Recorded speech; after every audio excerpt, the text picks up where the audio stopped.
मैले बार आफैसँग यो प्रश्न गर्छु कि आखिरमा बाहिर निस्केर काम गर्ने जो कोहीलाई मात्र किन इन्डिपेन्डेन्ट बनिन्छ, किन उसलाई मात्र स्ट्रङ मानिन्छ। आफ्नो अनि पुरा परिवारको पर्सनल लाइफलाई सम्हाल्ने हेरविचार गर्ने चाहिँ स्ट्रङ भएन र हामीले पनि त दिनरात घरमा खटेर गर्ने काम, त्यसको चाहिँ किन कुनै मूल्याङ्कन छैन त।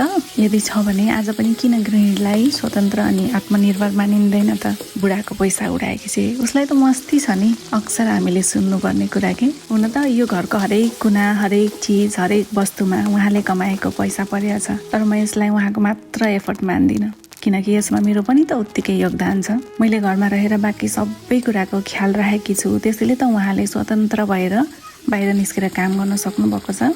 बिहान सबैभन्दा चाँडो उठेर भगवान्लाई धन्यवाद गर्छु। कसलाई के मनपर्छ, कसलाई के चाहिन्छ, आज को आउँछ, कहाँ जानु छ, आफ्ना आफन्त, निम्तो, चुलो, मैले सकेसम्म हरेक चिज घरमै बनाएर खुवाउँछु। सबैको स्वास्थ्यको ध्यान राखेर पकाउँछु। त्यसैले उहाँ हेल्दी हुनुहुन्छ, एक्टिभ हुनुहुन्छ। यो मेरो कमाइ हो। घर सफा राख्छु,